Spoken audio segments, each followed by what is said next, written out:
Okay, this is number 5, day 76, no Braverman. Some chatter on the web about, my being a Zionist and so forth, and I just kind of want to unwind that. I try not to see this as defensive, but there's more than enough blame for everybody to go around here. As I've said, this goes back to 1982 when the Department of Defense set up the Iran-Contra deal, and Ollie North and George Bush set that deal up. And Hillary was administrating it from the Rose Law Firm point of view. So, like I said before, Mark Rich wrote all about this in his book. He wrote that he took the cartel money, the Nicaraguan cartel money, he bought the Gaddafi oil to launder it, and he put it into BCCI.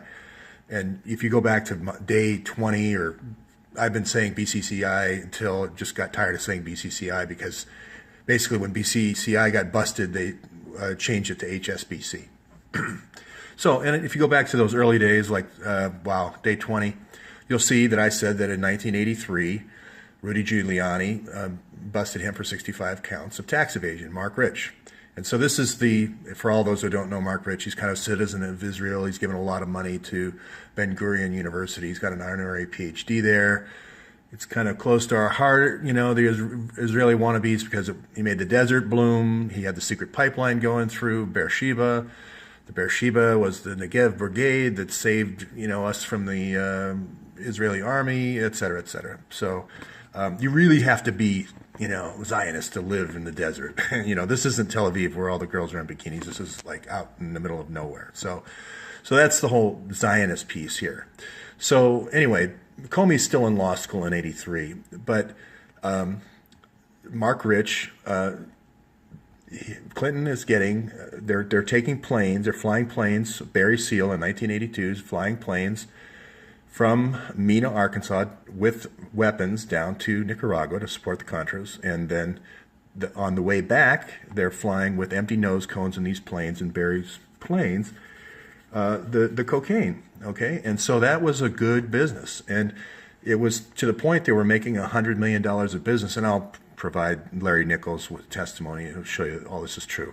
And that's a tremendous amount of money for the state of Arkansas at that time. And they had to figure out, how do we launder this money, because it's in these accounts. Well, what they do is they use the state agency, and because any personal account with $100 million would look funny, and it would climb. This is what Larry Nichols said in his testimony.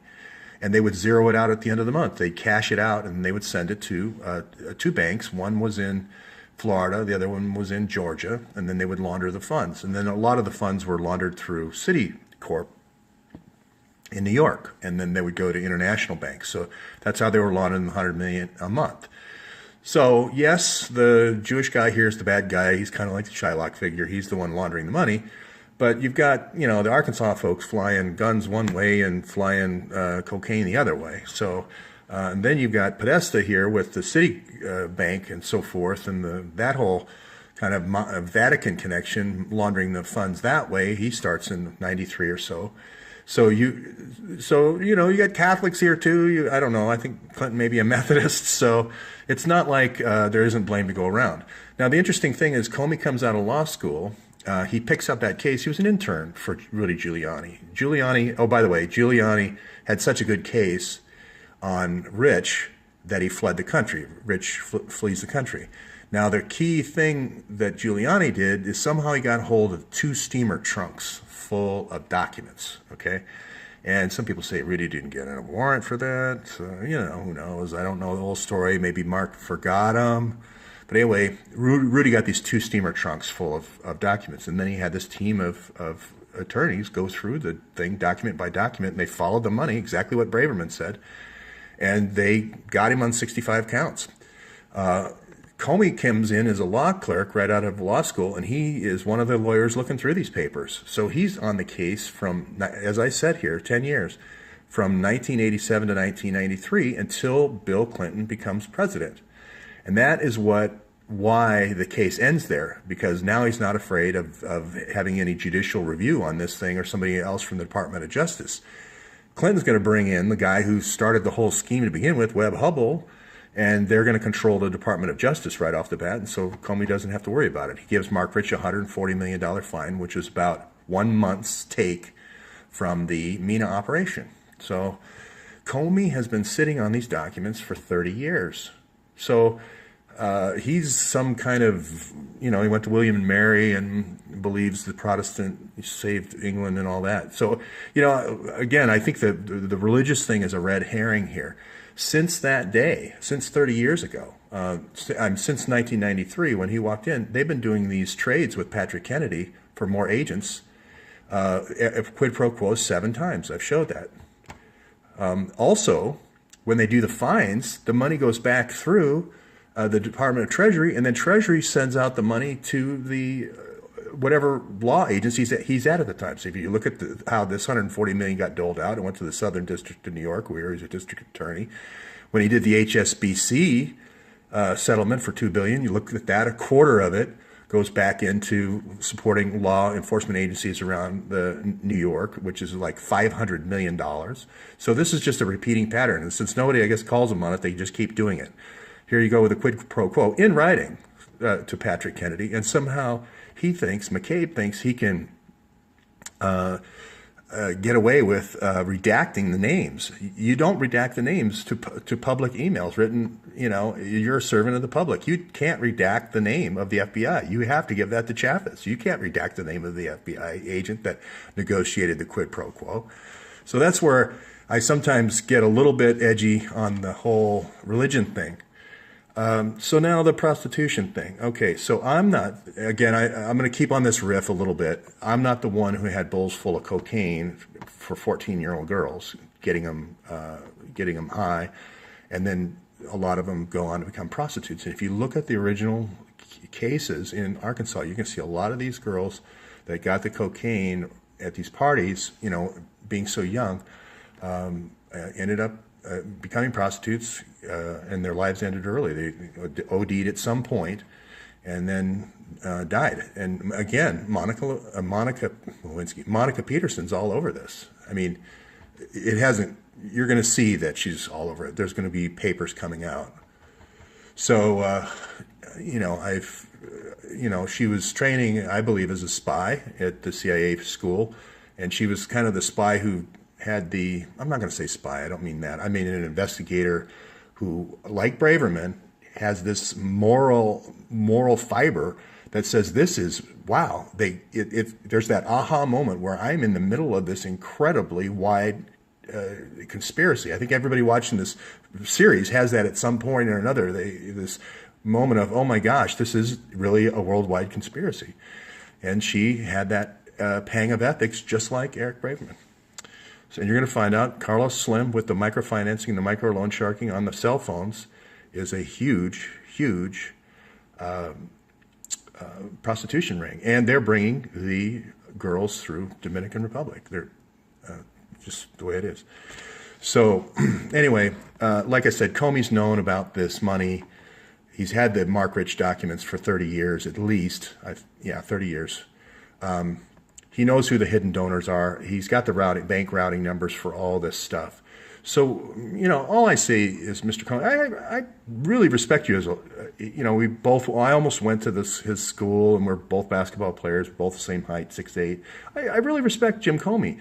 But I think it's the wrong time to go to Congress on Tuesday and start lecturing about the Russia hack, about Vladimir Putin putting in yard signs for Trump. Because it just isn't true. There's no proof there. If you look at the evidence that's presented, he basically said Putin runs RT. Well, I could have told him that. Yes, Putin does run RT.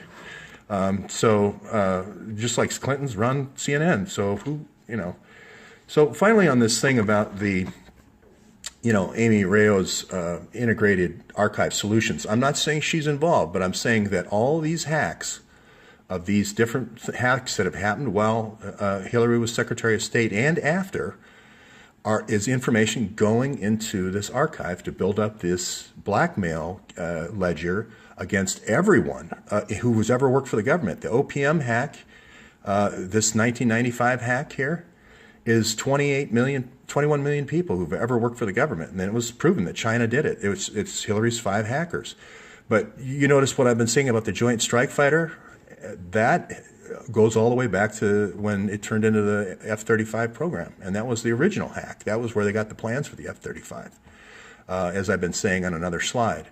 You're going to see a Department of Energy hack, so they could go in. I can't remember the Secretary of Energy's name, but they basically unhooked all of the deals that were about ready to go down. I don't know if Cylinder was before this, I think.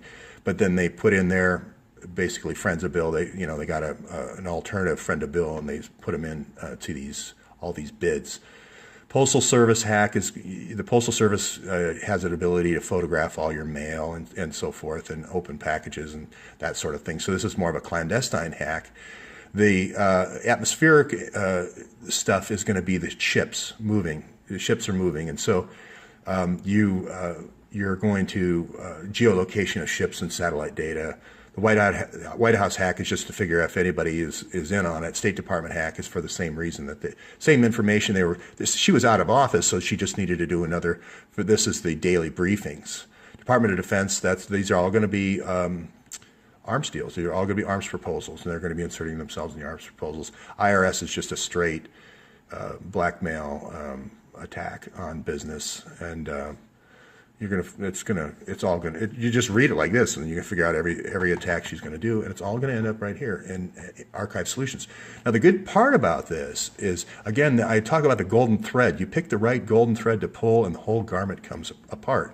One of the biggest problems when you try to go after this information is they pull what they call the state secrets defense. Oh, it's national security. Mina Airport, they're going to say, oh, it's national security that we did the narco-terrorism. Well, we can't do anything about it. If you've ever had a case against the IRS, you have what they call standing. That means you can FOIA your records, okay? You can FOIA your records for the IRS. You can also bring a class action lawsuit and say that your information is here. You're going to find the VA information here. You're going to find a whole bunch of medical hacks on these servers. I'm telling you that right now. So if anybody works for Integrated Archive Solutions, hey, just pull off file names. You don't even need to do the files. Just pull off the metadata and just send the metadata. The day the file was created, the size of the file, and where it came from. And then all you need to do is a quick pattern match on the first couple megabyte, and or even a Google search on the first 1K to see if it matches another file in the OPM, and you're going to find that it does. So that's it for today. Sorry about being sensitive on the religious question, and I'll see you all tomorrow.